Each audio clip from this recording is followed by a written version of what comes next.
আজকে দুপুরবেলা, দুপুরের পরই বলা যায়, খাওয়া-দাওয়া করার জন্য আসছিলাম দিনাজপুরের বেড়ার হোটেলে। এটা হচ্ছে দিনাজপুর শহরের মধ্যে বালুয়াডাঙ্গায় কাঞ্চন ব্রিজ আছে ওইদিকে, এবং আমরা আসছিলাম হচ্ছে ৩টার পরে। আমার বন্ধু মেইনলি এখানে নিয়ে আসে, এবং এইখানে দুপুরবেলা খাবারের অনেক আইটেম আছে, এবং আসার পরে দেখি যে অনেক ভিড় এখানে, প্রচুর পরিমাণে মানুষ ছিল। আমরা কিছুক্ষণ ওয়েট করি, ৫ থেকে ৬ মিনিট ওয়েট করার পরে ভেতরে একটা স্পেস আছে খাওয়ার মতো, ওইটা আর একটু ভালো জায়গাটা, আলো টালো ভালো আছে, ওইখানে হচ্ছে আমরা বসে পড়ি খাওয়ার জন্য। এবং এইখানে প্রথমেই আপনাকে হচ্ছে দিবে একটা ডাল, মুগ ডাল, এবং আর একটা হচ্ছে আচার।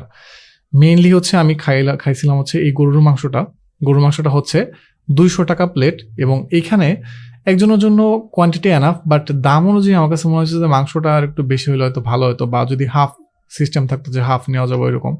মাংসের টেস্টটা খায় মজা লাগছে, ভালো মাংসটা, এবং যতটুকু দিচ্ছে কোয়ান্টিটি একজন মানুষের জন্য আসলে এনাফ। একটু ভুনা টাইপের মাংস বা একটু কালা ভুনার যে ফ্লেভার, বেশিরভাগ হোটেলে আসলে এই ধরনের মাংসের টেস্টগুলো আমার কাছে এইরকমই লাগে, মানে একটু ভুনা বা কালা ভুনা টাইপের দিনাজপুরের দিকে। পরের বার আবার ভাত নেওয়ার পরে ঝোলের সাথে এক পিস হচ্ছে চর্বি টাইপের একটা মাংস দিছিল।